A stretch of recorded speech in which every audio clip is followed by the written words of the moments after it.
बहुत सारे लोग कहते हैं जी लव मैरिज जड़ियाँ सफल नहीं है। असी एक सवाल पूछना चाहते हैं कि जड़ियाँ अरेंज मैरिज ने वो क्यों असफल हो रही ने। असल च लव या अरेंज मैरिज का मसला नहीं है। मसला यह है कि साडा समाज एक क्राइसिस के अंदर आ।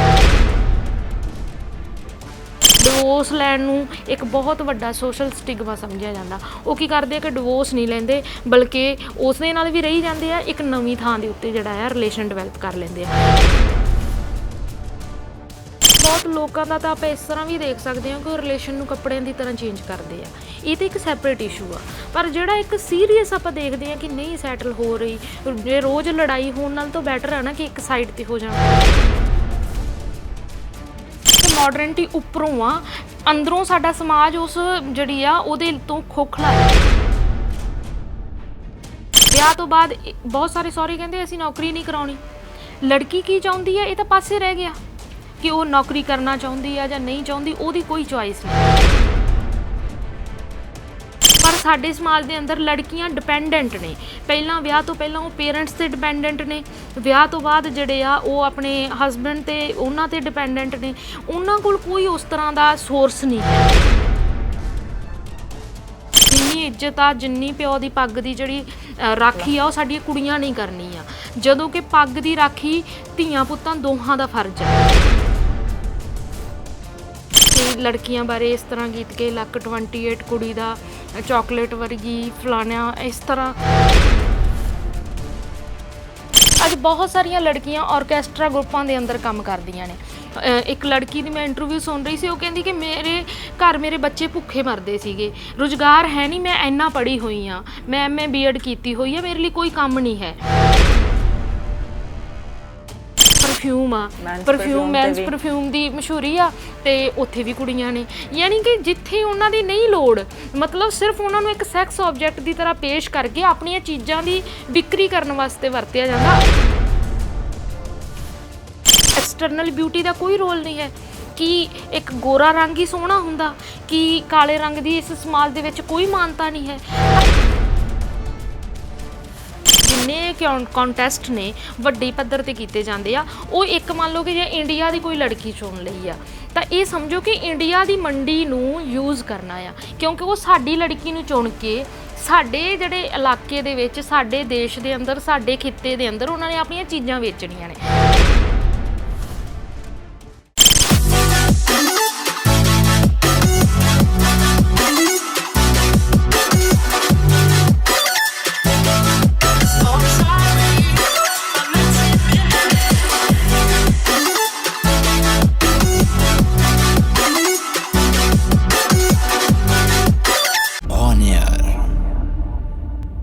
ਸਤਿ ਸ਼੍ਰੀ ਅਕਾਲ, ਔਨ ਏਅਰ ਦੇਖ ਰਹੇ ਹੋ ਤੇ ਮੈਂ ਹਾਂ ਦੀਕਸ਼ਾ ਠਾਕੁਰ। ਅੱਜ ਸਹੇਲੀ ਦੇ ਨਵੇਂ ਐਪੀਸੋਡ ਦੇ ਵਿੱਚ ਇੱਕ ਐਸੇ ਸਹੇਲੀ ਦੇ ਨਾਲ ਤੁਹਾਨੂੰ ਇੰਟਰੋਡਿਊਸ ਕਰਵਾਉਣ ਜਾ ਰਹੀ ਹਾਂ ਤੇ ਇੱਕ ਐਸੇ ਟੌਪਿਕ ਤੇ ਗੱਲ ਕਰਨ ਜਾ ਰਹੀ ਹਾਂ ਜਿਸ ਦੀ ਗੱਲ ਕਰਨਾ ਬਹੁਤ ਜ਼ਿਆਦਾ ਜ਼ਰੂਰੀ ਹੈ, ਕਿਉਂਕਿ ਸਮਾਜ ਦੇ ਵਿੱਚ ਜਿੱਥੇ ਕਿਹਾ ਜਾਂਦਾ ਹੈ ਕਿ ਔਰਤਾਂ ਨੂੰ, ਕੁੜੀਆਂ ਨੂੰ ਬਰਾਬਰ ਦਾ ਹੱਕ ਮਿਲ ਰਿਹਾ ਹੈ, ਲੇਕਿਨ ਕਿਤੇ ਨਾ ਕਿਤੇ ਗੱਲ ਸਿਰਫ ਕਹਿਣ ਨੂੰ ਹੈ ਤੇ ਅਸਲ ਦੇ ਵਿੱਚ ਕੁੜੀਆਂ ਨੂੰ ਕਿੰਨੀ ਕੁ ਬਰਾਬਰੀ ਦਾ ਹੱਕ ਮਿਲਦਾ ਹੈ ਇਹ ਤਾਂ ਸਾਰੇ ਚਾਹੁੰਦੇ ਆ। ਤੇ ਅੱਜ ਜੋ ਮੇਰੇ ਨਾਲ ਸਟੂਡੀਓ 'ਚ ਮੌਜੂਦ ਹੈ ਉਹਨਾਂ ਦਾ ਨਾਮ ਹੈ ਅਮਨ ਦਿਓਲ ਤੇ ਉਹ ਔਰਤਾਂ ਨੂੰ ਸਮਾਜ ਦੇ ਵਿੱਚ ਬਰਾਬਰੀ ਦਾ ਹੱਕ ਦਿਵਾਉਣ ਦਾ ਕੰਮ ਕਰਦੇ ਆ, ਉਹਨਾਂ ਦੀ ਸੇਵਾ ਕਰਦੇ ਆ ਤੇ ਜਿੱਥੇ ਜਿੱਥੇ ਕੁੜੀਆਂ ਨੂੰ ਜ਼ਰੂਰਤ ਹੁੰਦੀ ਹੈ ਉੱਥੇ ਪਹੁੰਚ ਕੇ ਉਹਨਾਂ ਦਾ ਸਾਥ ਵੀ ਦਿੰਦੇ ਆ। ਸਭ ਤੋਂ ਪਹਿਲਾਂ ਤਾਂ ਔਨ ਏਅਰ ਤੇ ਉਹਨਾਂ ਦਾ ਸਵਾਗਤ ਕਰਦੇ ਆ। ਸਤਿ ਸ਼੍ਰੀ ਅਕਾਲ ਮੈਮ। ਸਤਿ ਸ਼੍ਰੀ ਅਕਾਲ। ਕੀ ਹਾਲ ਚਾਲ? ਬਹੁਤ ਵਧੀਆ ਜੀ। ਜਿੱਦਾਂ ਕਿ ਮੈਂ ਗੱਲ ਕੀਤੀ ਕਿ ਅੱਜ ਕੱਲ੍ਹ ਔਰਤਾਂ ਨੂੰ ਕਿਸ ਤਰ੍ਹਾਂ ਸੋਸ਼ਲ ਮੀਡੀਆ 'ਤੇ ਜਾਂ ਗਾਣਿਆਂ ਦੇ ਵਿੱਚ ਜਾਂ ਜਿਹੜੇ ਬਿਊਟੀ ਕਨਸਰਟ ਹੁੰਦੇ ਇਸ ਦੇ ਵਿੱਚ ਕਿੱਦਾਂ ਰਿਪਰੈਜ਼ੈਂਟ ਕੀਤਾ ਜਾਂਦਾ ਹੈ, ਇਹਨਾਂ ਸਾਰੇ ਟੌਪਿਕਸ 'ਤੇ ਤੁਹਾਡਾ ਕੀ ਕਹਿਣਾ ਹੈ? ਦੀਕਸ਼ਾ ਜੀ, ਇੱਕ ਤਾਂ ਬਹੁਤ ਸਾਫ਼ ਆ ਕਿ ਅੱਜ ਜਦੋਂ ਕਿਤੇ ਗੱਲ ਹੁੰਦੀ ਆ ਤੇ ਆਮ ਤੌਰ 'ਤੇ ਇਹ ਕਿਹਾ ਜਾਂਦਾ ਕਿ ਲੜਕੀਆਂ ਲੜਕਿਆਂ ਦੇ ਬਰਾਬਰ ਨੇ ਜਾਂ ਲੜਕੀਆਂ ਲੜਕਿਆਂ ਤੋਂ ਬਹੁਤ ਅੱਗੇ ਚਲੀਆਂ ਗਈਆਂ। ਪਰ ਜਦੋਂ ਅਸੀਂ ਆਪਣੇ ਗੀਤਾਂ ਵੱਲ, ਫਿਲਮਾਂ ਵੱਲ, ਇੱਥੇ ਸਾਰੇ ਕਿਤੇ ਝਾਤੀ ਮਾਰਦੇ ਹਾਂ ਤਾਂ ਉੱਥੇ ਸਾਡੀਆਂ ਲੜਕੀਆਂ ਨੂੰ ਇੱਕ ਵਸਤੂ ਦੇ ਤਰ੍ਹਾਂ, ਇੱਕ ਚੀਜ਼ਾਂ ਦੀ ਤਰ੍ਹਾਂ ਜਿਹੜਾ ਪੇਸ਼ ਕੀਤਾ ਜਾਂਦਾ ਹੈ। ਇਸ 'ਤੇ ਸਾਰੀ ਚੀਜ਼ ਦੇ ਖਿਲਾਫ ਜਿਹੜਾ ਅਸੀਂ 2011 ਦੇ ਵਿੱਚ ਇੱਕ ਐਜੀਟੇਸ਼ਨ ਵੀ ਕੀਤੀ ਸੀ ਆਪਣੀ ਜਥੇਬੰਦੀ ਵੱਲੋਂ, ਜਿਸ ਦੇ ਵਿੱਚ ਇਹ ਸੀ ਕਿ ਬਹੁਤ ਸਾਰੇ ਜਿਹੜੇ ਗਾਇਕ ਉਸ ਸਮੇਂ, ਜਿਵੇਂ ਲੜਕੀਆਂ ਬਾਰੇ ਇਸ ਤਰ੍ਹਾਂ ਗੀਤ ਕੇ ਲਕ 28 ਕੁੜੀ ਦਾ ਚੌਕਲੇਟ ਵਰਗੀ ਫਲਾਣਾ ਇਸ ਤਰ੍ਹਾਂ ਵੀ, ਮਤਲਬ ਮੈਂ ਤੈਨੂੰ ਦੰਦੀ ਜਿਹੜੀ ਆ ਵੱਢ ਕੇ ਖਾ ਲਾਂ, ਇਸ ਕਿਸਮ ਦੇ ਜਿਹੜੇ ਗੀਤ ਨੇ ਉਹ ਆ ਰਹੇ ਸੀ। ਤੇ ਨਾਲੋਂ ਨਾਲ ਅਸੀਂ ਐਵੇਂ ਵੀ ਦੇਖਦੇ ਹਾਂ ਕਿ ਉਹਨਾਂ ਦੀ ਜਿਹੜੀ ਪੇਸ਼ਕਾਰੀ ਆ, ਉਹਨਾਂ ਦੇ ਮੰਨ ਲਓ ਘੱਟ ਕੱਪੜੇ ਪਵਾ ਕੇ ਹੋਰ ਸਾਰਾ ਜਿਹੜਾ ਆ ਉਹ ਟੋਟਲ ਐਵੇਂ ਲੱਗਦਾ ਕਿ ਜਿਵੇਂ ਉਹਨਾਂ ਦੀ ਜਿਹੜੀ ਉਹਨਾਂ ਨੂੰ ਸਿਰਫ ਉਹਦਾ ਬਾਡੀ ਦਿਖਾਉਣ ਦੇ ਤੱਕ ਮਤਲਬ ਹੈ। ਤਾਂ ਇਹ ਸਾਰੀ ਚੀਜ਼ ਦੇ ਖਿਲਾਫ ਜਦੋਂ ਅਸੀਂ ਇੱਕ ਸਰਵੇ ਕੀਤਾ ਯੂਨੀਵਰਸਿਟੀ ਦੇ ਵਿੱਚ ਵੀ, ਇੱਥੇ ਪੰਜਾਬੀ ਯੂਨੀਵਰਸਿਟੀ ਦੇ ਵਿੱਚ ਵੀ ਕੀਤਾ, ਤੇ ਕੁਝ ਜਿਹੜੇ ਪਿੰਡਾਂ ਦੇ ਵਿੱਚ ਆਮ ਲੋਕਾਂ ਦੇ ਨਾਲ, ਔਰਤਾਂ ਦੇ ਨਾਲ ਗੱਲ ਕਰਕੇ ਕੀਤਾ, ਤਾਂ ਉਸ ਦੇ ਵਿੱਚ ਉਸ ਸਮੇਂ ਮਿਸ ਪੂਜਾ, ਹਾਲਾਂਕਿ ਉਹ ਲੜਕੀ ਆ, ਤਾਂ ਬਹੁਤ ਸਾਰਿਆਂ ਨੂੰ ਲੱਗਦਾ ਕਿ ਵੀ ਲੜਕੀਆਂ ਦੇ ਖਿਲਾਫ ਨਹੀਂ ਬੋਲਣਾ, ਤੇ ਜੇ ਕੋਈ ਗਲਤ ਕਰਦਾ ਤੇ ਸਾਨੂੰ ਉੱਥੇ ਵੀ ਬੋਲਣਾ ਚਾਹੀਦਾ, ਤੇ ਉਹਦੇ ਵਿੱਚ ਮਿਸ ਪੂਜਾ ਦਾ ਨਾਮ ਵੀ ਆਇਆ, ਦਿਲਜੀਤ ਦੋਸਾਂਝ, ਗਿੱਪੀ ਗਰੇਵਾਲ, ਇੱਦਾਂ ਹਨੀ ਸਿੰਘ। ਤਾਂ ਇਹ ਜਿਹੜੇ ਆ ਕੁਛ ਰੌਸ਼ਨੀ ਦੇ ਵਿੱਚ ਜਦੋਂ ਆਏ, ਤਾਂ ਇਹਦੇ ਖਿਲਾਫ ਜਿਹੜਾ ਅਸੀਂ ਵੱਖ-ਵੱਖ ਗਾਇਕਾਂ ਦੇ ਘਰਾਂ ਦੇ ਘਰਾਓ ਵੀ ਕੀਤੇ, ਜਿਸ ਚੋਂ ਇੱਕ ਗਾਇਕ ਗੀਤਾ ਜੈਲਦਾਰ, ਉਹਨਾਂ ਨੇ ਇਸ ਕਿਸਮ ਦੀ ਵੀ ਕੀਤਾ ਕਿ ਅਸੀਂ ਤੁਹਾਨੂੰ ਜਿਹੜਾ ਜੇ ਸਾਡੇ ਘਰ ਅੱਗੇ ਆਣਗੇ ਤਾਂ ਅਸੀਂ ਉਹਨਾਂ ਨੂੰ ਪੁੱਛਾਂਗੇ ਜਾਂ ਅਸੀਂ ਡਾਂਗਾਂ ਦੇ ਨਾਲ ਸਵਾਗਤ ਕਰਾਂਗੇ। ਅੱਛਾ, ਇਹ ਤਾਂ ਉਹਨਾਂ ਵੱਲੋਂ ਤੁਹਾਨੂੰ ਕਿਹਾ ਗਿਆ? ਬਿਲਕੁਲ, ਉਹ ਕਿਹਾ ਗਿਆ ਸੀ ਉਸ ਸਮੇਂ। ਤੇ ਉਸ ਸਮੇਂ ਫਿਰ ਅਸੀਂ ਉੱਥੇ ਇਸ ਚੈਲੰਜ ਨੂੰ ਲਿਆ, ਤੇ ਅਸੀਂ ਉਹਨਾਂ ਨੂੰ ਕਿਹਾ ਸੀ ਕਿ ਜੇ ਤੁਸੀਂ ਲੜਕੀਆਂ ਦੀ, ਔਰਤਾਂ ਦੀ ਇਸ ਕਿਸਮ ਦੀ ਪੇਸ਼ਕਾਰੀ ਕਰੋਗੇ ਤਾਂ ਸਾਨੂੰ ਬੋਲਣਾ ਪਊਗਾ, ਕਿਉਂਕਿ ਕਲਾ ਦਾ ਮਕਸਦ ਜਿਹੜਾ ਸਿਰਫ ਤੇ ਸਿਰਫ ਇਹ ਨਹੀਂ ਹੁੰਦਾ ਕਿ ਤੁਸੀਂ ਕੁਝ ਵੀ ਸਮਾਜ ਦੇ ਵਿੱਚ ਜੋ ਚੱਲਦਾ ਉਹਨੂੰ ਪੇਸ਼ ਕਰੋਗੇ। ਕਲਾ ਲੋਕਾਂ ਲਈ ਵੀ ਹੁੰਦੀ ਆ, ਤੇ ਕਲਾ ਸਿਰਫ ਮਨੋਰੰਜਨ ਲਈ ਵੀ ਹੁੰਦੀ ਆ। ਤਾਂ ਅਸੀਂ ਚਾਹੁੰਦੇ ਆ ਕਿ ਜਿਹੜੀ ਸਾਡੀ ਕਲਾ ਆ, ਚਾਹੇ ਉਹ ਗੀਤ ਨੇ, ਫਿਲਮਾਂ ਨੇ, ਉਹ ਸਾਡੇ ਲੋਕਾਂ ਦੀ ਪੈਰਵੀ ਕਰਨ। ਜੇ ਉਹ ਔਰਤਾਂ ਨੂੰ ਇਸ ਕਿਸਮ ਦਾ ਮਾਹੌਲ ਜਾਂ ਇਸ ਕਿਸਮ ਰਾਹੀਂ ਪੇਸ਼ ਕਰਨਗੇ, ਤਾਂ ਇਹ ਪਹਿਲਾਂ ਹੀ ਜਿਹੜਾ ਸਾਡਾ ਸਮਾਜ ਔਰਤਾਂ ਲਈ ਬਹੁਤ ਪਿੱਛੇ ਔਰਤਾਂ ਨੂੰ ਜਗ੍ਹਾ ਦਿੰਦਾ ਆ, ਤਾਂ ਇਹਦੇ ਨਾਲ ਔਰਤਾਂ ਦੇ ਖਿਲਾਫ ਇੱਕ ਹੋਰ ਮਾਹੌਲ ਤਿਆਰ ਕਰਨ ਦੇ ਵਿੱਚ ਤੁਹਾਡਾ ਇੱਕ ਰੋਲ ਹੋਊਗਾ। ਤਾਂ ਇਸ ਕਰਕੇ ਔਰਤਾਂ ਦੀ ਜਿਹੜੀ ਪੇਸ਼ਕਾਰੀ ਆ, ਉਹ ਇੱਕ ਆਬਜੈਕਟ ਦੀ ਤਰ੍ਹਾਂ ਆ, ਖਾਸ ਕਰਕੇ ਸੈਕਸ ਆਬਜੈਕਟ ਦੀ ਤਰ੍ਹਾਂ ਪੇਸ਼ ਕੀਤਾ ਜਾਂਦਾ ਹੈ। ਤੇ ਇਹ ਸਾਰੀ ਚੀਜ਼ ਜਿਹੜੀ ਆ, ਇਹ ਕਿਸੇ ਤਰੀਕੇ ਦੇ ਨਾਲ ਵੀ ਅਸੀਂ ਜਿਹੜਾ ਆ ਸਾਡੇ ਸਮਾਜ ਦੇ ਵਿੱਚ ਸਵਾਗਤਯੋਗ ਨਹੀਂ ਹੈ। ਅੱਜ ਕੱਲ੍ਹ ਸੋਸ਼ਲ ਮੀਡੀਆ 'ਤੇ ਵੀ ਬਹੁਤ ਸਾਰੀ, ਅਸੀਂ ਆਪ ਵੀ ਵੀਡੀਓਜ਼ ਦੇਖਦੇ, ਤੁਸੀਂ ਵੀ ਦੇਖੇ ਹੋਣਗੇ ਆਮ ਸ਼ੋਰ, ਕੁੜੀਆਂ ਆਪ ਹੀ ਸ਼ਾਰਟ ਡਰੈਸਿਸ ਪਾ ਕੇ ਆਪਣੀ ਵੀਡੀਓਜ਼ ਬਣਾਉਂਦੀਆਂ। ਰੀਲਸ ਦਾ ਬਹੁਤ ਜ਼ਿਆਦਾ ਟਰੈਂਡ ਚੱਲ ਰਿਹਾ, ਅਤੇ ਉਸ ਦੇ ਵਿੱਚ ਵੀ ਕਿਤੇ ਨਾ ਕਿਤੇ ਕੁੜੀਆਂ ਦੀ ਆਪ ਦੀ ਗਲਤੀ ਆ, ਉਹਨਾਂ ਦੀ ਮੈਂਟੈਲਿਟੀ ਇਹੋ ਜਿਹੀ ਸੈੱਟ ਹੋ ਗਈ ਕਿ ਅਸੀਂ ਅਗਰ ਇਹੋ ਜਿਹੀਆਂ ਵੀਡੀਓਜ਼ ਬਣਾਵਾਂਗੇ ਸੋਸ਼ਲ ਮੀਡੀਆ 'ਤੇ, ਕਿਉਂਕਿ ਬਹੁਤ ਜ਼ਿਆਦਾ ਪੈਸੇ ਵੀ ਅਰਨ ਕਰ ਰਹੇ, ਯੂਟਿਊਬ 'ਤੇ ਵਲੌਗ ਬਣਾਉਂਦੀਆਂ, ਅਤੇ ਕਿਤੇ ਨਾ ਕਿਤੇ ਉਹਨਾਂ ਦੀ ਆਪ ਦੀ ਗਲਤੀ ਹੈ ਕਿ ਉਹ ਆਪ ਇਹੋ ਜਿਹਾ ਕੁਝ ਕਰਦੀਆਂ ਨੇ, ਜਾਂ ਫਿਰ ਸੋਸ਼ਲ ਮੀਡੀਆ 'ਤੇ ਅਜਿਹੀਆਂ ਆਪਣੀ ਫੋਟੋਜ਼, ਵੀਡੀਓਜ਼ ਨੂੰ ਪੋਸਟ ਕਰਦੀਆਂ ਨੇ ਤਾਂ ਕਿ ਉਹਨਾਂ ਨੂੰ ਗਾਣਿਆਂ ਦੇ ਵਿੱਚ ਅਜਿਹੇ ਰੋਲ ਮਿਲਦੇ ਆ। ਦੇਖੋ, ਇੱਕ ਹੱਦ ਤੱਕ ਆਪਾਂ ਇਹ ਵੇਖਦੇ ਹਾਂ ਕਿ ਜਿਹੜਾ ਆਲਾ ਦੁਆਲਾ ਹੈ, ਕੋਈ ਵੀ ਮਨੁੱਖ ਜਿਹੜਾ ਆ, ਉਹ ਕਦੇ ਐਂ ਨਹੀਂ ਹੁੰਦਾ ਕਿ ਉਹ ਆਪਣੇ ਆਪ ਹੀ ਉਸ ਤਰ੍ਹਾਂ ਦਾ ਬਣ ਗਿਆ। ਜੇ ਮੰਨ ਲਓ ਕਿ ਆਪਾਂ ਵੀ ਆਪਣੇ ਆਲੇ ਦੁਆਲੇ ਦੇਖਦੇ ਹਾਂ, ਜਿਸ ਕਿਸਮ ਦੇ ਇਨਸਾਨ ਆਪਾਂ ਦੇਖਦੇ ਹਾਂ, ਉਸ ਪ੍ਰਬੰਧ 'ਚੋਂ ਬਣਦੇ ਆ। ਤੇ ਜੇ ਅੱਜ ਅਸੀਂ ਦੇਖ ਰਹੇ ਹਾਂ ਕਿ ਇੱਕ ਸੋਸ਼ਲ ਮੀਡੀਆ ਦਾ ਯੁੱਗ ਆ, ਤਾਂ ਇੱਕ ਸਾਡਾ ਸਮਾਜ ਇੱਕ ਬਹੁਤ ਹੀ ਜਿਹੜਾ ਆਪਾਂ ਦੇਖਦੇ ਹਾਂ ਕਿ ਬਹੁਤ ਜ਼ਿਆਦਾ ਵੱਡੇ ਕ੍ਰਾਈਸਿਸ ਦੇ ਵਿੱਚ ਆ, ਕਿ ਸਮਾਜ ਸਾਡਾ ਕਿਤੇ ਨਾ ਕਿਤੇ ਸਮਾਜ ਨੇ ਅੱਗੇ ਨੂੰ ਜਾਣਾ, ਸਮਾਜ ਨੇ ਇੱਕ ਗਾਂਹ ਵੱਲ ਨੂੰ ਵਧਣਾ। ਅੱਜ ਕਹਿਣ ਨੂੰ ਮਾਡਰਨਟੀ ਆ ਸਾਡੇ ਸਮਾਜ ਦੇ ਅੰਦਰ, ਕਿ ਮਤਲਬ ਤੁਹਾਡੇ ਕੱਪੜੇ ਮਾਡਰਨ ਹੋ ਗਏ ਆ, ਤੁਹਾਡਾ ਸਾਰਾ ਆਲਾ ਦੁਆਲਾ ਵੇਖਣ ਨੂੰ, ਖਾਣ ਪੀਣ ਮਾਡਰਨ ਹੋ ਗਿਆ। ਪਰ ਜੇ ਸੋਚ ਦੇ ਪੱਧਰ ਤੇ ਦੇਖਦੇ ਆ ਤਾਂ ਸਮਾਜ ਉਸੇ ਜਗੀਰੂ ਕਦਰਾਂ ਕੀਮਤਾਂ ਦੇ ਨਾਲ ਗਰਸਿਆ ਪਿਆ। ਆਪਾਂ ਪਿਛਲੇ ਸਮੇਂ ਦੇ ਅੰਦਰ ਚੰਡੀਗੜ੍ਹ ਦੀ ਇੱਕ ਰਿਪੋਰਟ ਸੀ, ਉਹ ਬਿਲਕੁਲ ਕੋਰ ਇਲਾਕੇ ਦੀ ਸੀ ਉੱਥੋਂ ਦੀ, ਕਿ ਉੱਥੇ ਭਰੂਣ ਹੱਤਿਆ ਸਭ ਤੋਂ ਵੱਧ ਸੀ। ਹੁਣ ਚੰਡੀਗੜ੍ਹ ਨੂੰ ਪੰਜਾਬ ਦੇ ਵਿੱਚ ਜੇ ਕਿਹਾ ਜਾਵੇ ਤੇ ਬਹੁਤ ਮਾਡਰਨ ਸ਼ਹਿਰ ਮੰਨਿਆ ਜਾਂਦਾ ਆ, ਤੇ ਉੱਥੇ ਓਬਵੀਅਸਲੀ ਸੋਚ ਵੀ ਮਾਡਰਨ ਹੋਣੀ ਚਾਹੀਦੀ ਆ, ਪਰ ਉਹਦੇ ਬਿਲਕੁਲ ਕੋਰ ਇਲਾਕੇ ਦੇ ਅੰਦਰ ਜੇ ਭਰੂਣ ਹੱਤਿਆ ਹੋ ਰਹੀ ਆ ਤਾਂ ਇਹ ਮਾਡਰਨਿਟੀ ਖੋਖਲੀ ਆ। ਤੇ ਅੱਜ ਜੇ ਅਸੀਂ ਉਹਨਾਂ ਲੜਕੀਆਂ ਦੀ ਵੀ ਗੱਲ ਕਰਦੇ ਹਾਂ ਤਾਂ ਉਹ ਇਸ ਜਿਹੜੇ ਸਾਰਾ ਇੱਕ ਭਰਮ ਜਾਲ ਸਿਰਜਿਆ ਗਿਆ ਆ ਮਾਡਰਨਿਟੀ ਦਾ, ਆਜ਼ਾਦੀ ਦਾ, ਉਹਦੇ ਕਿਤੇ ਨਾ ਕਿਤੇ ਉਹਦਾ ਵੀ ਸ਼ਿਕਾਰ ਹੈਗੀਆਂ ਨੇ। ਤਾਂ ਉਹਦੇ ਲਈ ਸਾਡਾ ਪ੍ਰਬੰਧ ਔਰ ਹੋਲ ਸਾਰਾ ਆਲਾ ਦੁਆਲਾ ਜ਼ਿੰਮੇਵਾਰ ਆ, ਨਾ ਕਿ ਅਸੀਂ ਉਹਨਾਂ ਕੱਲਿਆਂ ਨੂੰ ਕਹਾਂਗੇ। ਅੱਜ ਬਹੁਤ ਸਾਰੀਆਂ ਲੜਕੀਆਂ ਆਰਕੈਸਟਰਾ ਗਰੁੱਪਾਂ ਦੇ ਅੰਦਰ ਕੰਮ ਕਰਦੀਆਂ ਨੇ। ਇੱਕ ਲੜਕੀ ਦੀ ਮੈਂ ਇੰਟਰਵਿਊ ਸੁਣ ਰਹੀ ਸੀ, ਉਹ ਕਹਿੰਦੀ ਕਿ ਮੇਰੇ ਘਰ ਮੇਰੇ ਬੱਚੇ ਭੁੱਖੇ ਮਰਦੇ ਸੀਗੇ, ਰੁਜ਼ਗਾਰ ਹੈ ਨਹੀਂ, ਮੈਂ ਇੰਨਾ ਪੜ੍ਹੀ ਹੋਈ ਹਾਂ, ਮੈਂ ਬੀਐਡ ਕੀਤੀ ਹੋਈ ਆ, ਮੇਰੇ ਲਈ ਕੋਈ ਕੰਮ ਨਹੀਂ ਹੈ। ਤਾਂ ਜੇ ਮੈਂ ਕਿਤੇ ਦੂਸਰੀ ਥਾਂ ਤੇ ਜਾਂਦੀ ਹਾਂ ਤਾਂ ਉੱਥੇ 2-3-4 ਹਜ਼ਾਰ ਤੋਂ ਵੱਧ ਕੋਈ ਪੈਸਾ ਨਹੀਂ ਦਿੰਦਾ ਹੈ। ਤਾਂ ਜਦੋਂ ਦਾ ਮੈਂ ਆਰਕੈਸਟਰਾ ਗਰੁੱਪ ਜੁਆਇਨ ਕੀਤਾ ਆ, ਮੇਰੇ ਬੱਚੇ ਘੱਟੋ ਘੱਟ ਰੱਜਵੀਂ ਰੋਟੀ ਖਾਂਦੇ ਆ। ਤਾਂ ਸਵਾਲ ਇਹ ਆ ਕਿ ਸਿਸਟਮ ਸਾਡੇ ਉਹਨਾਂ ਲੜਕੀਆਂ ਨੂੰ, ਉਹਨਾਂ ਸਾਡੇ ਬੱਚਿਆਂ ਨੂੰ ਉਸ ਪਾਸੇ ਨੂੰ ਧੱਕ ਰਿਹਾ ਕਿ ਉਹ ਸਾਈਡ ਜਾਣ, ਜਦੋਂ ਕਿ ਉਹਨਾਂ ਵਾਸਤੇ ਇੱਕ ਅਲਟਰਨੇਟ ਜਿਹੜਾ ਇਸ ਪ੍ਰਬੰਧ ਦੇ ਅੰਦਰ ਹੋਣਾ ਚਾਹੀਦਾ ਉਹ ਨਹੀਂ ਹੈ। ਕਿਉਂਕਿ ਅੱਜ ਕੱਲ੍ਹ ਜ਼ਮਾਨੇ 'ਚ ਕਿਹਾ ਜਾਂਦਾ ਕੁੜੀਆਂ ਨੂੰ ਮੁੰਡਿਆਂ ਦੇ ਬਰਾਬਰ ਹੱਕ ਦਿੱਤਾ ਗਿਆ, ਫਿਰ ਕਿਤੇ ਨਾ ਕਿਤੇ ਆਹ ਗੱਲ ਤਾਂ ਇਹੀ ਆ ਜਾਂਦੀ ਹੈ ਕਿ ਸਿਰਫ ਕਹਿਣ ਦੇ ਵਿੱਚ ਹੀ ਹੈ, ਕੰਮ ਦੇ ਵਿੱਚ ਨਹੀਂ ਉਹਨਾਂ ਨੂੰ ਹੱਕ ਮਿਲ ਰਿਹਾ। ਨਹੀਂ, ਬਿਲਕੁਲ ਇਹ ਦੀਕਸ਼ਾ ਜੀ ਨਹੀਂ ਹੈ। ਵੇਖੋ, ਜਿਹੜੀ ਆਪਾਂ ਗੱਲ ਕਰਦੇ ਹਾਂ ਕਿ ਮਾਡਰਨਿਟੀ ਉੱਪਰੋਂ ਆ, ਅੰਦਰੋਂ ਸਾਡਾ ਸਮਾਜ ਉਸ ਜਿਹੜੀ ਆ ਉਹਦੇ ਤੋਂ ਖੋਖਲਾ ਆ। ਜੇਕਰ ਆਪਾਂ ਦੇਖੀਏ ਕਿ ਅੱਜ ਕਾਨੂੰਨ ਨੇ ਬਹੁਤ ਸਾਰੇ ਔਰਤਾਂ ਦੇ ਹੱਕ ਦੇ ਵਿੱਚ। ਇੱਕ ਕਾਨੂੰਨ ਆ ਕਿ ਜੇ ਤੁਹਾਡੇ ਕੋਈ ਪਿੱਛਾ ਕਰਦਾ, ਤੁਹਾਡੇ ਨਾਲ ਕੋਈ ਛੇੜਛਾੜ ਕਰਦਾ, ਤਾਂ ਤੁਸੀਂ ਉਹਦੇ ਉੱਤੇ 354 ਦੀ ਧਾਰਾ ਲਾ ਕੇ ਜਿਹੜਾ ਆ ਉਹਦੇ ਤੇ ਪਰਚਾ ਦਰਜ ਕਰਾ ਸਕਦੇ ਹੋ। ਪਰ ਜਦੋਂ ਉਹ ਲੜਕੀ ਥਾਣੇ ਜਾਂਦੀ ਆ ਤਾਂ ਥਾਣੇਦਾਰ ਦਾ ਜਾਂ ਪੁਲਿਸ ਕਰਮੀ ਦਾ ਇਹ ਬਣਦਾ ਕਿ ਉਹ ਉਸ ਰਿਪੋਰਟ ਨੂੰ ਲਿਖੇ, ਪਰ ਉਹ ਕਰਦੇ ਕੀ, ਉਹ ਕਹਿਣਗੇ ਕੁੜੀਏ ਤੂੰ ਧੱਕੇ ਖਾਏਂਗੀ ਇੱਥੇ ਥਾਣੇ ਦੇ, ਤੂੰ ਛੱਡ ਪਰੇ, ਤੂੰ ਕਿਹੜੀ ਰਿਪੋਰਟ 'ਚ ਆਪਾਂ ਉਹਨੂੰ ਬੁਲਾ ਕੇ ਝਿੜਕ ਦਿੰਦੇ ਆ। ਬਾਅਦ ਵਿੱਚ ਕੋਈ ਹੋਰ ਹੋ ਜਾਂਦਾ ਆ ਤਾਂ ਉਹ ਜਿਹੜਾ ਆ ਇਹ ਸਾਡਾ ਪ੍ਰਬੰਧ ਉਸ ਚੀਜ਼ ਨੂੰ ਲਾਗੂ ਨਹੀਂ ਕਰਦਾ। ਇਸੇ ਤਰ੍ਹਾਂ ਨਾਲ ਹੀ ਆਪਾਂ ਦੇਖਦੇ ਹਾਂ ਕਿ ਲੜਕੀਆਂ ਨੂੰ ਪ੍ਰੋਪਰਟੀ ਦਾ ਰਾਈਟ ਆ, ਕੁੜੀਆਂ ਨੂੰ ਆਪਣੇ ਪੇਕਿਆਂ ਦੀ ਪ੍ਰੋਪਰਟੀ 'ਚੋਂ ਰਾਈਟ ਆ। ਤਾਂ ਜਦੋਂ ਉਹ ਕੋਈ ਵੀ ਕੁੜੀ ਆਪਣੇ ਪੇਕਿਆਂ ਦੀ ਜਾਇਦਾਦ 'ਚੋਂ ਕਿਤੇ ਉਸ ਰਾਈਟ ਨੂੰ ਕਲੇਮ ਕਰਦੀ ਆ, ਵੈਸੇ ਤਾਂ ਇਸ ਮੁਲਕ ਦੇ ਅੰਦਰ ਵੱਡੀ ਗਿਣਤੀ ਔਰਤਾਂ ਇਹਨੂੰ ਕਲੇਮ ਨਹੀਂ ਕਰਦੀਆਂ। ਕਲੇਮ ਉਦੋਂ ਕਰਦੀਆਂ ਜਾਂ ਉਹਨਾਂ ਦੀ ਕੋਈ ਮੁਸ਼ਕਲ ਆ, ਕੋਈ ਮਜਬੂਰੀ ਆ, ਜਾਂ ਕਿਸੇ ਨੂੰ ਇਹ ਲੱਗਦਾ ਜਾਂ ਚੇਤਨਾ ਦਾ ਪੱਧਰ ਇਹ ਆ ਵੀ ਮੈਨੂੰ ਲੈਣੀ ਚਾਹੀਦੀ ਆ, ਤਾਂ ਉੱਥੇ ਬਹੁਤ ਜ਼ਿਆਦਾ ਸਾਰਾ ਸਮਾਜ ਉਹਦੇ ਖਿਲਾਫ ਖੜਾ ਹੋ ਜਾਂਦਾ ਹੈ। ਤਾਂ ਕਿਤੇ ਨਾ ਕਿਤੇ ਉਹ ਕਾਨੂੰਨਾਂ ਦੇ ਵਿੱਚ ਤੇ ਸਾਡੇ ਸਮਾਜ ਦੀ ਜਿਹੜੀ ਉਹ ਸੋਚ ਆ ਉਹਦੇ ਵਿੱਚ ਪਾੜਾ ਹੈਗਾ, ਉਹ ਪਾੜਾ ਦੂਰ ਕਰਨ ਦੀ ਅੱਜ ਲੋੜ ਹੈ ਸਾਡੇ ਸਮਾਜ ਨੂੰ ਜੀ। ਕਿਉਂਕਿ ਕੁੜੀਆਂ ਨੂੰ ਹਰ ਵਾਰ ਜਿੱਦਾਂ ਤੁਸੀਂ ਕਿਹਾ ਪ੍ਰਾਪਰਟੀ ਦੇ ਵਿੱਚ ਵੀ ਬਰਾਬਰ ਦੀ ਹੱਕਦਾਰ ਹੁੰਦੀ ਹੈ। ਅਗਰ ਉਹ ਪ੍ਰਾਪਰਟੀ ਦਾ ਆਪਣਾ ਹੱਕ ਮੰਗਦੇ ਆਪਣੇ ਘਰ ਦੇ ਤੋਂ, ਕਿਤੇ ਨਾ ਕਿਤੇ ਘਰੋਂ ਹੀ ਉਹਦਾ ਵਿਰੋਧ ਹੋਣਾ ਸ਼ੁਰੂ ਹੋ ਜਾਂਦਾ ਕਿ ਤੂੰ ਕੀ ਕਰਨੀ, ਤੂੰ ਤਾਂ ਬਗਾਨੇ ਘਰ ਚੱਲ ਜਾਣਾ, ਇਹ ਪ੍ਰਾਪਰਟੀ ਮੁੰਡੇ ਦੀ ਆ। ਕਿਉਂਕਿ ਉਸ ਦਾ ਵਿਰੋਧ ਤਾਂ ਘਰੋਂ ਹੋਣਾ ਸ਼ੁਰੂ ਹੋਇਆ, ਫਿਰ ਕਿਤੇ ਨਾ ਕਿਤੇ ਉਹਦੇ ਘਰ ਦੇ ਵੀ ਉਹਨੇ ਜ਼ਿੰਮੇਦਾਰ ਹੈ। ਦੇਖੋ ਘਰ ਦੇ ਕੋਈ ਇਕੱਲੇ ਨਿੱਜੀ ਕੁਛ ਨਹੀਂ ਹੈ, ਘਰ ਦੇ ਇੱਕ ਸਮਾਜ ਦਾ ਹਿੱਸਾ ਨੇ। ਸਾਡਾ ਸਮਾਜ ਉਸ ਤਰ੍ਹਾਂ ਦਾ ਆ।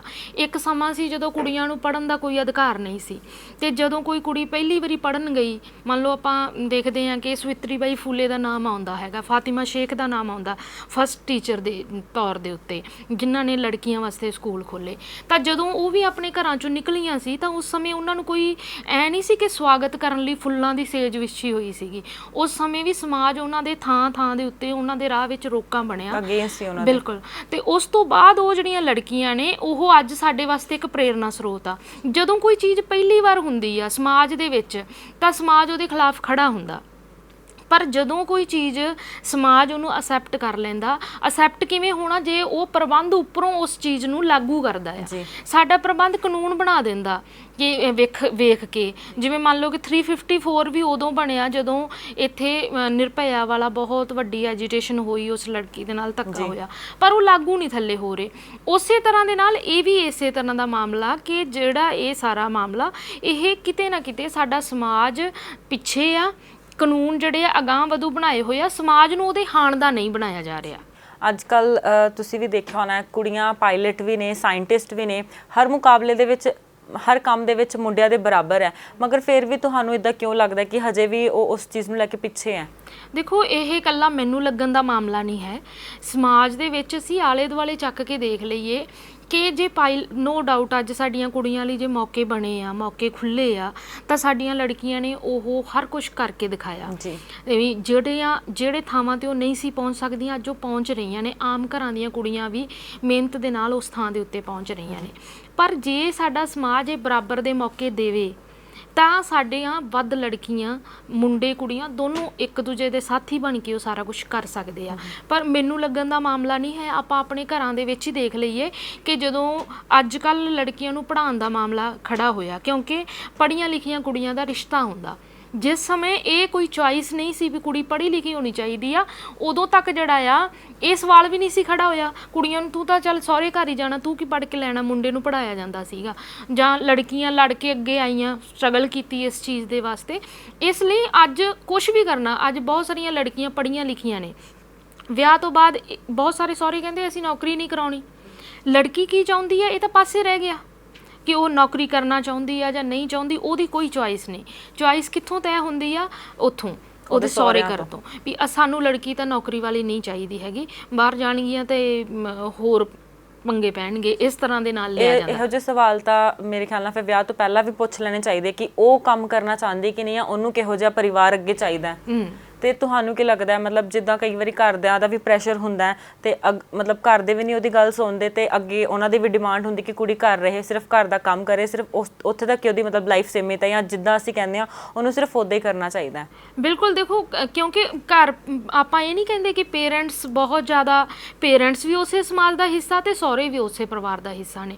ਜੋ ਬਾਊਂਡੇਸ਼ਨ ਪੇਰੈਂਟਸ ਵੀ ਲਾਉਂਦੇ ਆ ਆਪਣੀਆਂ ਲੜਕੀਆਂ ਦੇ ਉੱਤੇ, ਮੰਨ ਲਓ ਅੱਜ ਆਪਣੀ ਮਰਜ਼ੀ ਦੇ ਨਾਲ ਵਿਆਹ ਕਰਾਉਣ ਦਾ ਸਵਾਲ ਆ, ਕਾਨੂੰਨ ਬਣਿਆ ਹੋਇਆ। ਜਦੋਂ ਅਸੀਂ ਕਿਸੇ ਪਿੰਡ 'ਚ ਮੀਟਿੰਗਾਂ ਕਰਾਉਣ ਜਾਂਦੇ ਹਾਂ ਤਾਂ ਸਾਨੂੰ ਬਹੁਤ ਸਾਰੀਆਂ ਪਿੰਡਾਂ ਦੀਆਂ ਵੱਡੀ ਉਮਰ ਦੀਆਂ ਔਰਤਾਂ ਵੀ ਕਹਿੰਦੀਆਂ ਵੀ ਆਹ ਕਾਨੂੰਨ ਬਹੁਤ ਮਾੜਾ ਬਣਾਇਆ, ਜਿਹੜੇ ਜਵਾਕ ਆਪਣੀ ਮਰਜ਼ੀ ਨਾਲ ਵਿਆਹ ਕਰਾ ਲੈਂਦੇ ਆ। ਹਾਲਾਂਕਿ ਉਹ ਅਡਲਟ ਨੇ, ਉਹ ਕਰਵਾ ਸਕਦੇ ਆ, ਪਰ ਇਹੀ ਆਪਾਂ ਕਹਿੰਦੇ ਨਾ ਕਿ ਸਮਾਜ ਪਿੱਛੇ ਖੜੇ ਆ ਕਿਤੇ ਨਾ ਕਿਤੇ। ਸਮਾਜ ਨੂੰ ਉਹ ਜਿਹੜੀਆਂ ਸਾਰੀਆਂ ਫੋਰਸਸ ਨੇ ਉਹ ਜਕੜ ਕੇ ਖੜੀਆਂ। ਸਮਾਜ ਨੂੰ ਅੱਗੇ ਜਾਣ ਦੀ ਲੋੜ ਆ, ਕਹਿਣ ਨੂੰ ਮਾਡਰਨ ਆ ਪਰ ਅੰਦਰੋਂ ਉਹ ਕਿਤੇ ਨਾ ਕਿਤੇ ਉਹੀ ਜਗੀਰੂ ਕਦਰਾਂ ਕੀਮਤਾਂ ਦੇ ਨਾਲ ਗਰਸਿਆ ਹੋਇਆ। ਜਿੱਦਾਂ ਤੁਸੀਂ ਹੁਣੇ ਗੱਲ ਕੀਤੀ ਕਿ ਆਪਣੀ ਮਰਜ਼ੀ ਨਾਲ ਵਿਆਹ ਕਰਾਉਣ ਦੀ, ਲਵ ਮੈਰਿਜ ਜਿਹਨੂੰ ਆਪਾਂ ਕਹਿ ਦਿੰਦੇ ਆ, ਤੇ ਅੱਜ ਕੱਲ ਦੇ ਅਗਰ ਜਨਰੇਸ਼ਨ ਦੀ ਗੱਲ ਕੀਤੀ ਜਾਏ ਤਾਂ ਲਵ ਮੈਰਿਜ ਬਹੁਤ ਜ਼ਿਆਦਾ ਲੋਕ ਕਰਾ ਰਹੇ ਰੈਦਰ ਦੈਨ ਅਰੇਂਜ ਮੈਰਿਜ।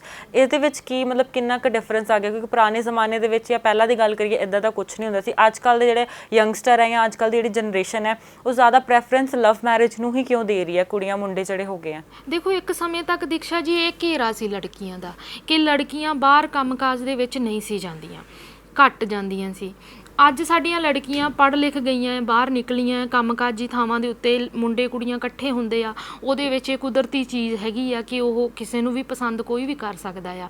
ਤਾਂ ਜਿਸ ਸਮੇਂ ਤੱਕ ਅੱਜ ਵੀ ਬਹੁਤ ਸਾਰੀਆਂ ਕੁੜੀਆਂ ਨੇ ਜਿਹੜੀਆਂ ਡੇਅਰ ਨਹੀਂ ਕਰ ਪਾ ਰਹੀਆਂ, ਪਰ ਉਸ ਸਮੇਂ ਦੇ ਅੰਦਰ ਵੀ ਜੇ ਅਸੀਂ ਹੀਰ ਰਾਂਝੇ ਦੀ ਗੱਲ ਕਰਦੇ ਹਾਂ ਜਾਂ ਸੱਸੀ ਪੁੰਨੂ ਹੋਣਾ ਦੀ ਗੱਲ ਕਰਦੇ ਹਾਂ ਤਾਂ ਉਹ ਆਪਣੇ ਆਪ ਦੇ ਨਾਲ ਉਹ ਸਿਰਫ ਇੱਕ ਲਵ ਨਹੀਂ ਸੀਗਾ, ਬਲਕਿ ਉਸ ਸਾਰੇ ਫਿਊਡਲ ਸਟਰਕਚਰ ਨੂੰ ਕਿਤੇ ਨਾ ਕਿਤੇ ਉਹ ਚੈਲੰਜ ਕਰਦੀਆਂ ਸੀ ਕਿ ਅਸੀਂ ਮਨੁੱਖ ਹਾਂ ਤੇ ਮਨੁੱਖ ਦੇ ਤੌਰ ਤੇ ਅਸੀਂ ਵੀ ਕੁਝ ਡਿਸੀਜਨ ਲੈ ਸਕਦੀਆਂ ਹੈਗੀਆਂ।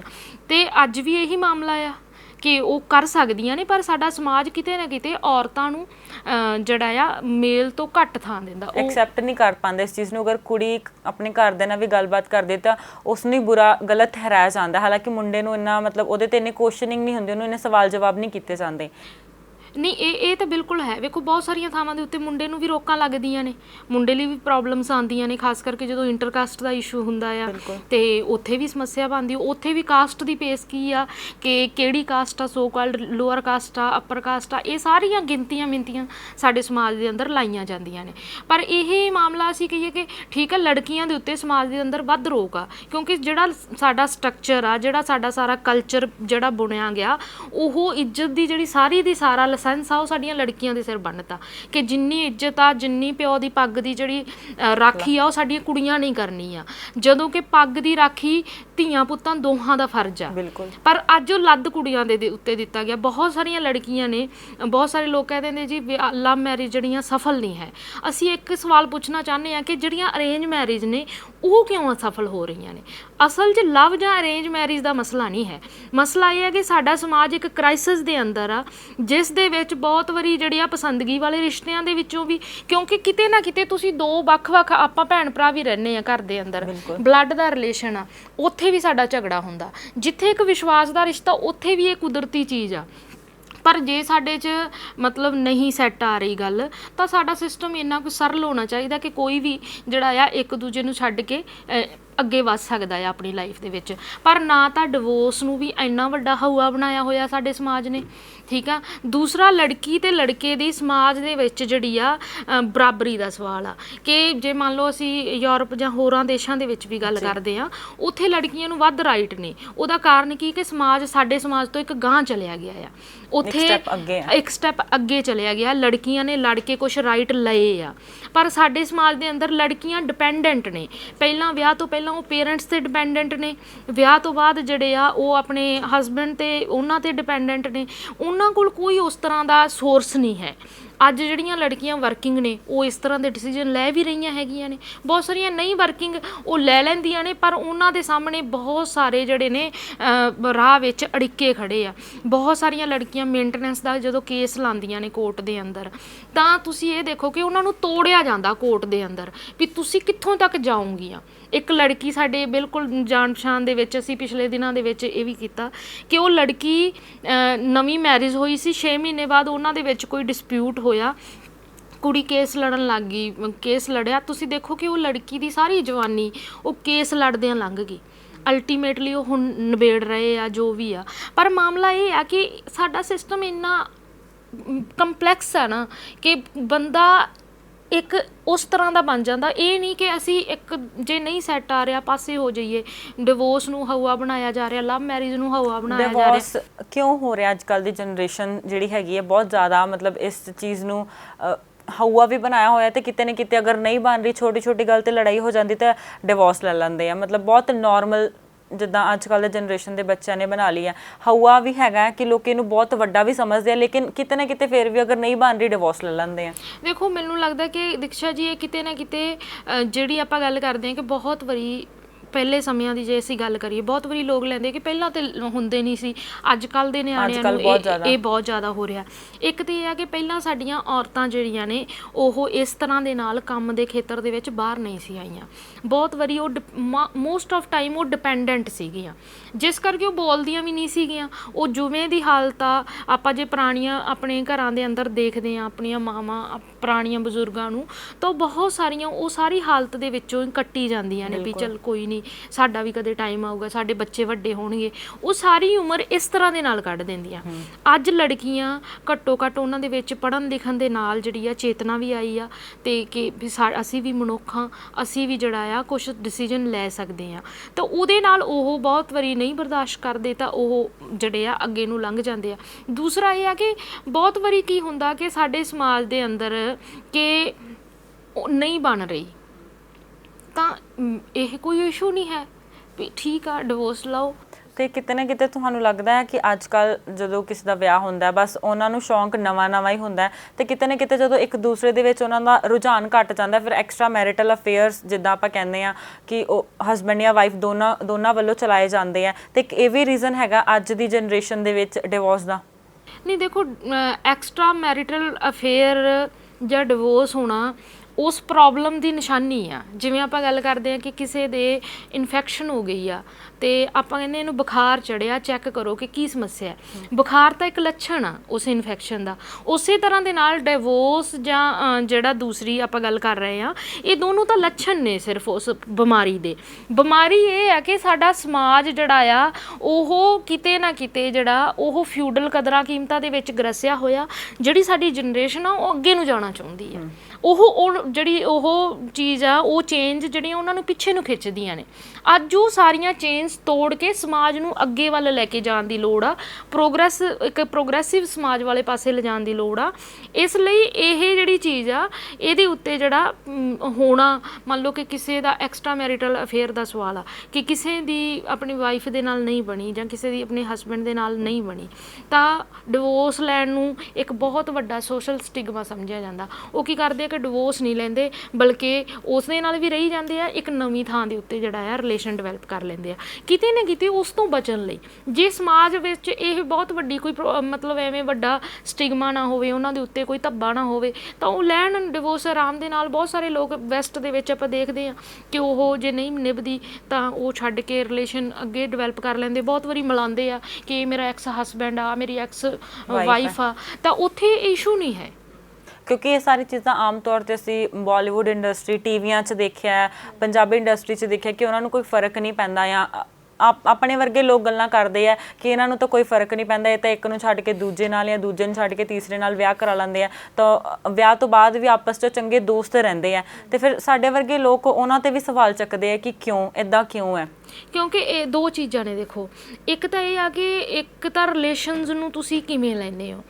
ਬਹੁਤ ਵਾਰੀ ਕੀ ਹੁੰਦਾ ਕਿ ਬਹੁਤ ਲੋਕਾਂ ਦਾ ਤਾਂ ਆਪਾਂ ਇਸ ਤਰ੍ਹਾਂ ਵੀ ਦੇਖ ਸਕਦੇ ਹਾਂ ਕਿ ਉਹ ਰਿਲੇਸ਼ਨ ਨੂੰ ਕੱਪੜਿਆਂ ਦੀ ਤਰ੍ਹਾਂ ਚੇਂਜ ਕਰਦੇ ਆ। ਇਹ ਤਾਂ ਇੱਕ ਸੈਪਰੇਟ ਇਸ਼ੂ ਆ।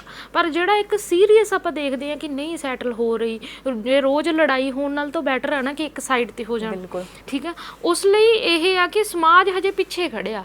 ਉੱਥੇ ਜੇ ਅਸੀਂ ਉਹ ਚਮਕ ਧਮਕ ਵਾਲੀ ਜ਼ਿੰਦਗੀ ਦੀ ਗੱਲ ਕਰਦੇ ਹਾਂ ਤਾਂ ਉੱਥੇ ਬਹੁਤ ਵਾਰੀ ਪੋਜ਼ੀਟਿਵ ਚੀਜ਼ਾਂ ਵੀ ਨੇ ਤੇ ਬਹੁਤ ਸਾਰੀਆਂ ਨੈਗੇਟਿਵ ਵੀ ਅਸੀਂ ਦੇਖਦੇ ਹਾਂ। ਬਿਲਕੁਲ। ਤੇ ਮੈਂ ਇੱਕ ਹੋਰ ਟੌਪਿਕ 'ਤੇ ਤੁਹਾਡੇ ਨਾਲ ਡਿਸਕਸ਼ਨ ਕਰਨਾ ਚਾਹੁੰਦੀ, ਜਿੱਦਾਂ ਕਿ ਮੈਂ ਸਟਾਰਟਿੰਗ 'ਚ ਗੱਲ ਕੀਤੀ ਸੀ ਬਿਊਟੀ ਕੌਨਸਰਟ ਦੀ, ਕਿ ਅਗਰ ਇੱਕ ਕੁੜੀ ਨੂੰ ਅਗਰ ਉਹ ਜਿੱਤ ਜਾਂਦੀ, ਚਾਹੇ ਮਿਸ ਵਰਲਡ ਹੈ, ਮਿਸ ਯੂਨੀਵਰਸ ਹੈ ਜਾਂ ਮਿਸ ਚੰਡੀਗੜ੍ਹ ਹੈ, ਆਪੋ ਆਪਣੇ ਸ਼ਹਿਰ ਦੇ ਜਿੱਦਾਂ ਬਿਊਟੀ ਕੌਨਸਰਟ ਕਰਵਾਏ ਜਾਂਦੇ ਆ, ਤੇ ਉਸ ਤੋਂ ਬਾਅਦ ਉਸ ਕੁੜੀ ਨੂੰ, ਉਸ ਮਾਡਲ ਨੂੰ ਕਿਸ ਤਰ੍ਹਾਂ ਸਮਾਜਿਕ ਰੂਪ ਦੇ ਵਿੱਚ, ਸਮਾਜਿਕ ਤੌਰ ਦੇ ਵਿੱਚ ਕਿਸ ਤਰ੍ਹਾਂ ਰਿਪਰੈਜ਼ੈਂਟ ਕੀਤਾ ਜਾਂਦਾ ਹੈ। ਇੱਕ ਤਾਂ ਇਹ ਆ ਕਿ ਜਿਹੜੀਆਂ ਇਹ ਸਾਰੇ ਬਿਊਟੀ ਕੰਟੈਸਟ ਨੇ, ਇਹਨਾਂ ਦਾ ਆਧਾਰ ਹੀ ਇਹ ਆ ਕਿ ਤੁਸੀਂ ਕਿਸ ਤਰ੍ਹਾਂ ਦੀ ਜਿਹੜੀ ਆ ਲੜਕੀ ਨੂੰ ਚੁਣਨਾ ਆ। ਇਸ ਕਰਕੇ ਉਹ ਬਹੁਤ ਸਾਰੀਆਂ ਲੜਕੀਆਂ ਦੇ ਆਡੀਸ਼ਨ ਲੈਂਦੇ ਆ ਤੇ ਉਹਦੇ ਵਿੱਚੋਂ ਇੱਕ ਚੁਣਦੇ ਆ। ਤਾਂ ਬਿਊਟੀ ਦਾ ਵੀ ਆਪਣਾ ਕਨਸੈਪਟ ਬਣਿਆ ਆ ਨਵਾਂ। ਜੇ ਅਸੀਂ ਦੇਖੀਏ ਪੁਰਾਣੇ ਸਮੇਂ 'ਚ ਇੱਕ ਬੋਲੀ ਸੀ ਕਿ ਗਾਗਰ ਵਰਗੀ ਤੂੰ ਗੇੜਾ ਦੇ ਨਹੀਂ ਮਿਲਣੇ। ਕਿਸੇ ਸਮੇਂ ਇਹ ਸੀ ਕਿ ਭਾਰੀਆਂ ਲੜਕੀਆਂ ਨੂੰ ਪਸੰਦ ਕੀਤਾ ਜਾਂਦਾ ਸੀ, ਪਰ ਅੱਜ ਬੋਤਲ ਵਰਗੀ ਤੂੰ ਇਸ ਤਰ੍ਹਾਂ ਦਾ ਜਿਹੜਾ ਕਨਸੈਪਟ ਬਣ ਗਿਆ ਆ। ਤਾਂ ਉਹਦੇ 'ਚ ਇੱਕੋ ਇੱਕ ਚੀਜ਼ ਆ ਕਿ ਲੜਕੀਆਂ ਨੂੰ ਇੱਕ ਆਬਜੈਕਟ, ਆਪਾਂ ਪਹਿਲਾਂ ਵੀ ਗੱਲ ਕੀਤੀ ਕਿ ਇੱਕ ਸੈਕਸ ਆਬਜੈਕਟ ਦੀ ਤਰ੍ਹਾਂ ਪੇਸ਼ ਕੀਤਾ ਜਾਂਦਾ।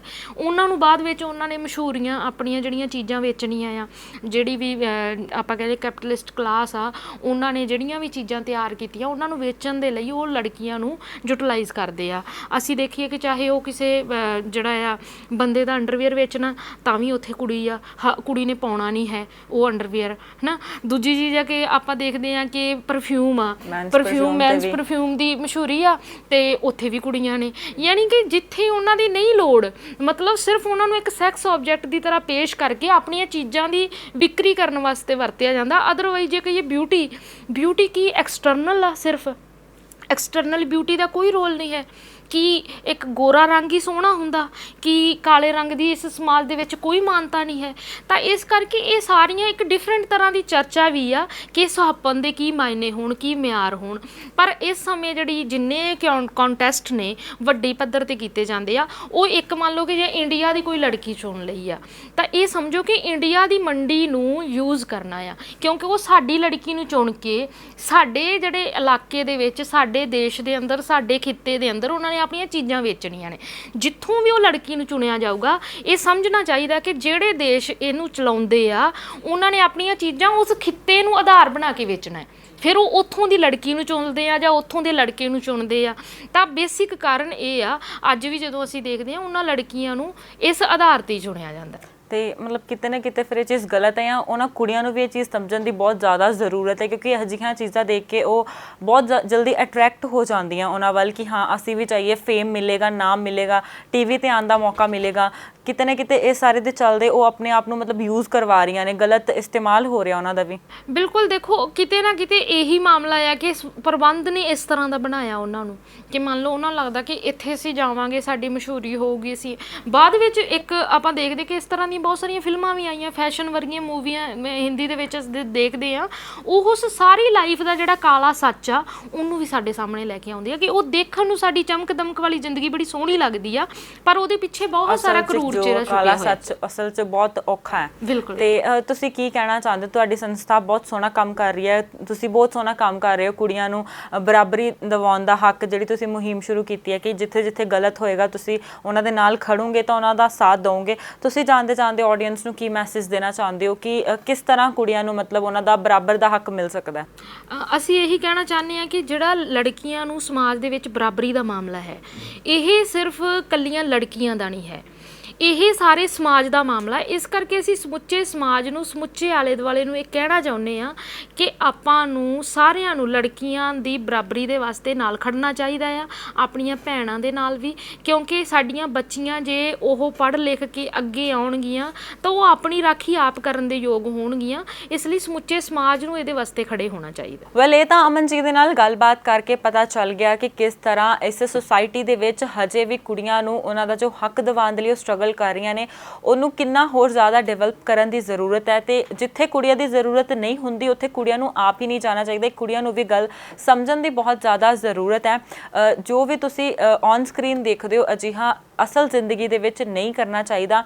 ਤੇ ਤੁਹਾਡੀ ਇਸ ਇੰਟਰਵਿਊ ਤੇ ਜੋ ਵੀ ਰਿਵਿਊਜ਼ ਨੇ ਕਮੈਂਟ ਸੈਕਸ਼ਨ ਦੇ ਵਿੱਚ ਜ਼ਰੂਰ ਸ਼ੇਅਰ ਕਰੋ ਤੇ ਡੇਲੀ ਅਪਡੇਸ਼ਨਸ ਦੇ ਲਈ ਔਨ 에ਅਰ ਦੇ ਨਾਲ ਜੁੜੇ ਰਹੋ।